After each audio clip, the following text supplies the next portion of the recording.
Baik, anandaku semuanya, pada kesempatan ini Bapak ingin menyampaikan kepada ananda semuanya tentang kriteria ketuntasan minimal atau disebut juga dengan KKM serta teknik penilaian yang akan kita gunakan dalam mata pelajaran pendidikan agama Islam dan modifikasi, terutama untuk ananda yang kelas 7. KKM adalah batas nilai minimal yang harus ananda capai untuk suatu mata pelajaran. Untuk mata pelajaran PAI, KKM untuk nilai sikap adalah B. Artinya ananda harus mendapatkan nilai B untuk nilai sikap. Kemudian KKM untuk pengetahuan kita 80 dan keterampilan juga 80. Namun karena ini adalah KKM satuan pendidikan, maka Bapak untuk mata pelajaran pendidikan agama Islam, Bapak harapkan ananda nilainya jangan sampai ada yang di bawah dari 82. Usahakan ananda nilainya itu 82 atau lebih. Ini nilai KKM yang perlu kita capai. Kemudian untuk penilaian sikap, untuk sikap itu ada dua bagian dari nilai sikap tersebut. Yang pertama namanya sikap spiritual. Apa itu sikap spiritual? Sikap spiritual itu adalah kegiatan anda, sikap anda dalam mengamalkan ajaran agama Islam. Dalam hal ini ada 3 subpoin yang perlu anda pahami dan laksanakan setiap harinya. Yang pertama, pelaksanaan sholat fardu ananda. Jadi pelaksanaan sholat fardu ananda walaupun di rumah masing-masing itu ada bobot nilainya untuk penilaian sikap. Nah, makanya jangan lupa ananda isi itu buku jurnal 1821. Di situ ananda harus isi dengan jujur apakah ananda melaksanakan sholat fardu atau tidak. Dan bagi ananda yang perempuan kalau berhalangan dia tulis berhalangan. Nah, jadi itu diisi setiap hari ya. Jadi itu akan menjadi nilai sikap. Nanti sekali seminggu rekap tentang pelaksanaan sholat fardu ini akan Bapak minta dikirimkan fotonya untuk dinilai. Kemudian yang kedua, membaca Al-Quran. Artinya di sini ananda dituntut untuk membaca Al-Quran setiap harinya. Jadi ananda harus mencatat dalam buku agenda 1821 apakah ananda membaca Al-Quran ataupun tidak. Jadi yang paling bagus itu adalah kalau anda setiap hari membaca Al-Quran.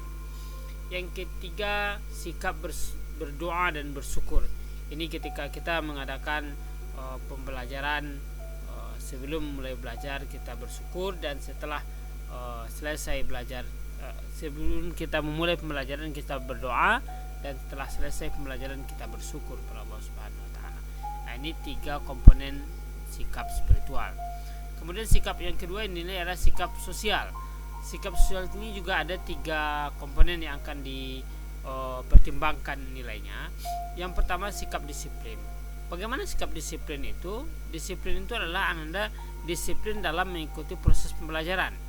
Jadi kehadiran anda tepat pada waktunya, pada jam pembelajaran yang sudah ditetapkan, itu akan menjadi catatan nilai disiplin anda. Yang kedua, sikap tanggung jawab. Sikap tanggung jawab itu akan dilihat dari nanti bagaimana penyelesaian tugas yang diberikan kepada anda. Ketika anda diberi tugas menyelesaikan suatu tugas, selesaikanlah tepat pada waktunya sesuai dengan petunjuknya. Itu mencerminkan sikap tanggung jawab anda itu bagus. Kemudian yang ketiga, sikap tolong menolong.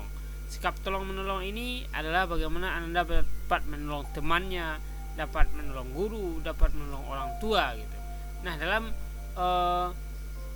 kesempatan PJJ ini, sikap tolong menolong itu diminta ananda setiap hari melakukan kegiatan yang menolong orang tua.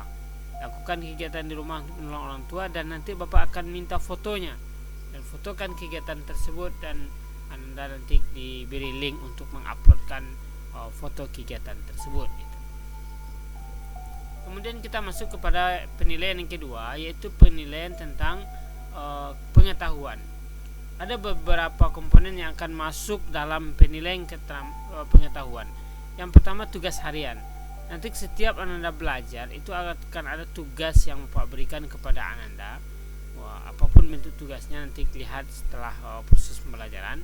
Yang kedua, ulangan harian. Setelah kita menyelesaikan 2 KD, maka kita akan melakukan ulangan harian atau ujian baik secara tertulis, pilihan ganda atau esai nanti itu dilihat kondisinya, maka itu menjadi bagian dari untuk nilai pengetahuan. Yang ketiga adalah ujian mid semester. Nanti di pertengahan semester akan ada ujian serentak sekota Padang, maka Anda harus ikuti itu dan itu menjadi bagiannya untuk penilaian pengetahuan. Yang keempat, ujian semester. Kalau ujian semester berarti Anda sudah selesai mempelajari materi untuk semester ini. Kemudian berikutnya penilaian keterampilan.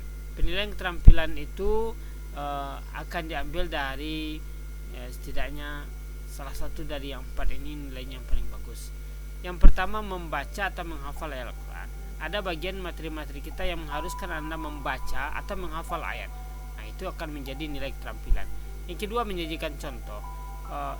Materi-materi yang berkaitan dengan akhlak, dengan perilaku, maka Anda nanti akan diminta untuk membuatkan contohnya, contoh penerapannya dalam kehidupan sehari-hari. Ini menjadi bagian dari penilaian keterampilan. Yang keempat, praktek. Ada beberapa bagian yang harus kita praktekkan. Nanti kita praktekkan praktek berwudukah, praktek sholatkah, dan lain sebagainya. Yang keempat adalah kinerja. Kinerja ini mungkin ada tugas-tugas yang diberikan kepada Ananda untuk membuat apa terkait dengan materi ini. Nanti akan kita informasikan, itu yang menjadi penilaian kinerja. Baik, semuanya itulah penjelasan tentang KKM dan kriteria penilaian. Semoga dapat dipahami dengan sebaik-baiknya.